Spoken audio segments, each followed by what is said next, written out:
के प्रथम खंड भारत और समकालीन विश्व एक इतिहास भाग का प्रथम अध्याय फ्रांसीसी क्रांति के बारे में अध्ययन करेंगे। आपको यहाँ ये बता दिया जाए कि इस बार अपना एनसीईआरटी का कोर्स आ चुका है। पहले का जो कोर्स था वो चेंज हो गया है। इस बार एनसीईआरटी का कोर्स आया है जिसमें सामाजिक विज्ञान विषय को 4 भागों में विभाजित किया गया है। तो यहाँ पर जो हमारे इतिहास भाग का पार्ट है उसका प्रथम अध्याय है फ्रांसीसी क्रांति। यहाँ उसी का हम अध्ययन करने जा रहे हैं। तो फ्रांसीसी क्रांति शब्द जहाँ आता है उसे मतलब समझ लेना चाहिए कि कोई भी क्रांति एक निश्चित घटना के बाद ही नहीं होती है बल्कि कई घटनाओं की परिणति होती है। तो यहाँ पर भी जो फ्रांसीसी क्रांति हुई थी वो कई घटनाओं की परिणति थी। बहुत वर्षों के बाद जो जनता का आक्रोश था वो एकदम से निकलकर सामने आया था। तो यहाँ फ्रांसीसी क्रांति को समझने के लिए हम बोलते हैं कि फ्रांसीसी क्रांति विश्व की एक महान क्रांति को कहा जाता है जिसने संपूर्ण विश्व में समानता, स्वतंत्रता तथा बंधुत्व की एक नवीन विचारधारा प्रस्तुत की जिससे समस्त विश्व प्रभावित हुआ। तो फ्रांस की क्रांति ज्यादातर दूसरे देशों में जो अमेरिका के स्वतंत्रता संग्राम से प्रभावित थी। इसमें यह क्रांति 14 जुलाई, डेट यहाँ पर पूछ लिया जाता है कि फ्रांस की क्रांति कब से शुरू हुई है। 14 जुलाई 1789 ईस्वी को कौन सी घटना से? बास्टिल दुर्ग, जो कि सस्ता गार्ड था फ्रांस का, पेरिस में स्थित एक दुर्ग था बास्टिल, उसकी घटना से ये क्रांति शुरू हुई। और उस समय जो शासक था फ्रांस का वो लुई 16वां था जो 20 वर्ष की अवस्था में ही फ्रांस का शासक बना था। तो उसके विरोध में ये क्रांति 14 जुलाई 1789 को शुरू हुई थी और 18 जून 1815 ईस्वी को वाटरलू के युद्ध के साथ समाप्त हुई। वाटरलू का युद्ध भी एक प्रमुख विश्व की प्रमुख घटनाओं के रूप में जाना जाता है क्योंकि वाटरलू का जो युद्ध हुआ था उसमें जो प्रमुख विश्व का तानाशाह था नेपोलियन बोनापार्ट, उसकी वाटरलू के युद्ध में हार हुई थी और इस तरीके से उसकी तानाशाही समाप्त हुई। तो फ्रांस की क्रांति के कई कारण हैं। जिस तरीके से हर क्रांति के कई कारण होते हैं, यहाँ पर फ्रांस की क्रांति के आपको पहले बता दिया कि कई घटनाओं की परिणति थी, उसके कई कारण थे। तो उसमें जो कारण थे जैसे राजनीतिक कारण है, सामाजिक कारण है, आर्थिक कारण है, धार्मिक कारण, वैचारिक कारण। अब इन कारणों को और भी डिटेल से हम जानेंगे। फ्रांस की क्रांति के अब हम राजनीतिक कारणों को स्पष्ट करेंगे। इसमें सबसे पहला कारण है शासकों की तानाशाही शासन व्यवस्था। तो फ्रांस के जितने भी शासक हुए थे लुई 16वें से पहले भी, लुई 14वां, लुई 15वां, ये सब शासक तानाशाह प्रवृत्ति के शासक थे। स्वयं को ईश्वर का प्रतिनिधि समझते थे। उनकी इच्छा ही सर्वोपरि मानी जाती थी, प्रजा की इच्छा को कोई स्थान नहीं था। तो यह उनकी शासन व्यवस्था, तानाशाही शासन व्यवस्था के कारण ही फ्रांस की क्रांति हुई। इसका दूसरा राजनीतिक कारण था दोषपूर्ण शासन व्यवस्था, यानी यहाँ पर आम जनता के लिए किसी भी प्रकार की स्वतंत्रता नहीं थी। राजा, कुलीन वर्ग और बाकी वर्ग को ही विशेष अधिकार प्राप्त थे। इसके कारण भी क्रांति हुई। तीसरा कारण है राजाओं का विलासितापूर्ण जीवन। लुई 16वां जब फ्रांस की गद्दी पर बैठा तो उस समय राजकोष खाली था क्योंकि अमेरिका की सहायता करने के कारण पूर्ण रूप से उस समय राजकोष खाली हो गया था। अमेरिका के 13 उपनिवेश को स्वतंत्र कराने के लिए, ब्रिटेन से स्वतंत्र कराने के लिए लगभग 10 अरब लिवरे, जो कि फ्रांसीसी मुद्रा मानी गई है, का कर्ज लिया गया था। इसके कारण भी फ्रांस की स्थिति बहुत ही दयनीय हो गई और राजा जो थे वो विलासितापूर्ण जीवन में किसी भी प्रकार की कोई कटौती नहीं करना चाहते थे। अतः अपने इस विलासितापूर्ण जीवन यापन के लिए उन्होंने जनता पर ही ज्यादातर उनके ऊपर ही थोप दिए। इसके बाद व्यक्तिगत स्वतंत्रता का अभाव। तो किसी भी प्रकार की आम जनता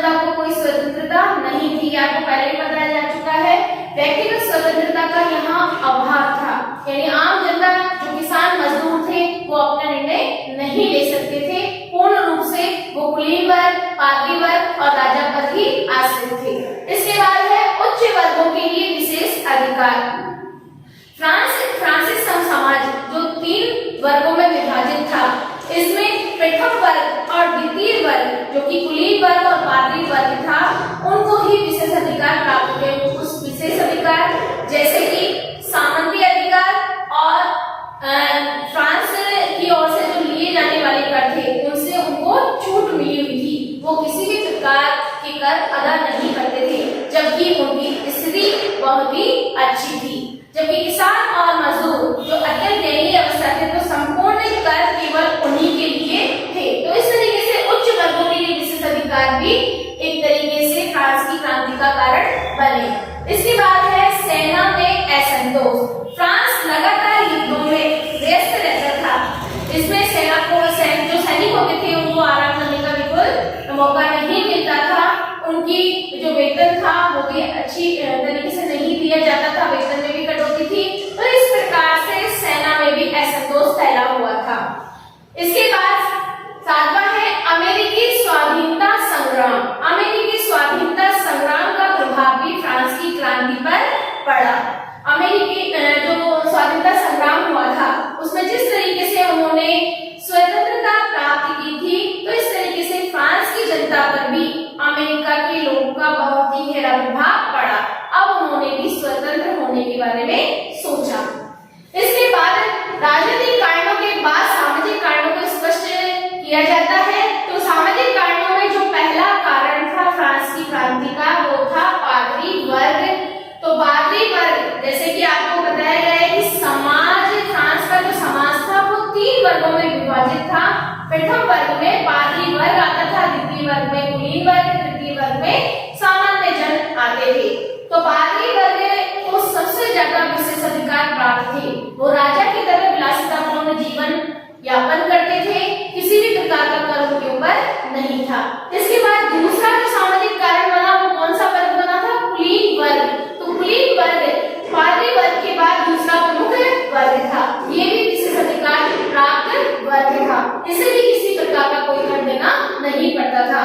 फ्रांस की लगभग 60% जो जमीन थी उस पर कुलीन वर्ग और पादरी वर्ग के लोगों का ही आधिपत्य था, जबकि जो किसान, जो 90% जनसंख्या थी फ्रांस की, किसान, मजदूर, आमजन, उनके पास केवल 40% के लगभग जमीन थी।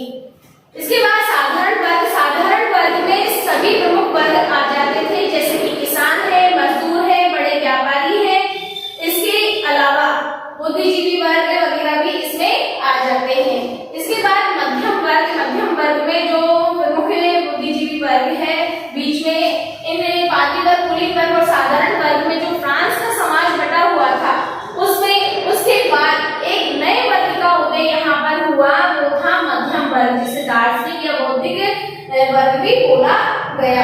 तो इस वर्ग के उदय के कारण साधारण वर्ग के लोगों को अपने अधिकारों का पता लगा और वो क्रांति के लिए आगे बढ़े। इसके बाद पांचवा जो कारण है किसान एवं मजदूर वर्ग की स्थिति। किसान एवं मजदूर वर्ग की स्थिति। किसान और मजदूर फ्रांस की जनता का लगभग 90% थे, इसके बावजूद उनके पास अपनी जमीन नहीं थी। ज्यादातर जमीन पर पादरी वर्ग, चर्च और कुलीन वर्ग का ही आधिपत्य था। इसकी वजह से भी किसान एवं मजदूर वर्ग असंतुष्ट था।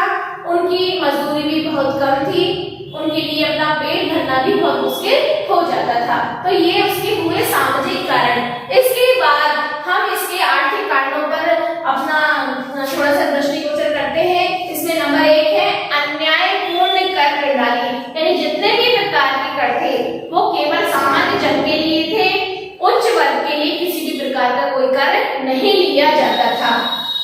इसके बाद अमेरिका को सहायता, तो अमेरिका स्वाधीनता संग्राम में अमेरिका के 13 उपनिवेशों को स्वतंत्र कराने में फ्रांस ने ब्रिटेन के विरुद्ध अमेरिका की सहायता की थी। इसमें उसने 10 अरब लिब्रे का कर्ज लिया था।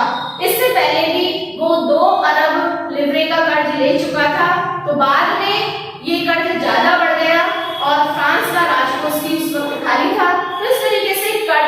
कैसे चुकाया जाए। उधर कर्जदाताओं ने 10% ब्याज की भी मांग कर डाली थी। तो इसी मांग को पूरी करने के लिए पूरी तरीके से करों का बोझ आम जनता पर डाल दिया गया। इसके बाद बढ़ती महंगाई यानी जहां पर 1715 ईस्वी में केवल 2 अरब जनसंख्या थी फ्रांस की, वहीं पर 1789 ईस्वी में 2.8 यानी लगभग 50 करोड़ लोगों की वृद्धि हो गई, जनसंख्या वृद्धि हुई। इस कारण जनसंख्या वृद्धि की तुलना में जो अनाज की मांग थी वो बहुत ज्यादा थी। तो इस मांग को पूरा करना असंभव नजर आ रहा था।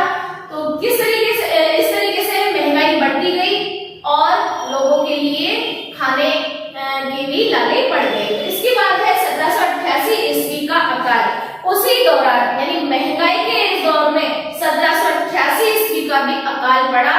तो ये भी जनता के लिए एक तरीके से आक्रोश का कारण बना, क्योंकि अकाल के कारण अनाज उत्पादन उस वर्ष नहीं हो पाया और जो फ्रांस की जनता का प्रमुख खाद्य था पाव रोटी, वो भी उनके लिए लेना मुश्किल हो गया।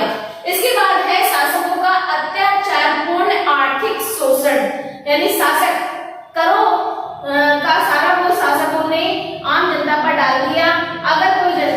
अगर कोई आम जन इसे अस्वीकार कर देता था, कर देने से मना करता था, तो उसकी विरुद्ध अत्याचारपूर्ण कार्यवाही की जाती थी। तो ये भी हमें फ्रांस की जनता का आक्रोश का कारण बने। इसके बाद है धार्मिक कारणों में सबसे पहले है पादरियों में व्याप्त भ्रष्टाचार एवं विलासितापूर्ण जीवन, यानी पादरी वर्ग के पास सबसे ज्यादा जमीन थी, सबसे ज्यादा पैसा था, इसलिए वो पूर्ण रूप से विलासितापूर्ण जीवन यापन करता था, जबकि आम जन की स्थिति बहुत ही दयनीय थी। तो जनता के और पादरियों के बीच में जो आर्थिक आधार की जो गहरी खाई थी, वो भी एक तरीके से इसमें क्रांति का कारण बनी। इसके बाद है आम जनता को धार्मिक स्वतंत्रता प्राप्त न होना, यानी जितने भी धार्मिक अधिकार थे वो केवल पादरी व कुलीन वर्ग के पास थे। आम जनता को किसी भी प्रकार की धार्मिक स्वतंत्रता प्राप्त नहीं थी।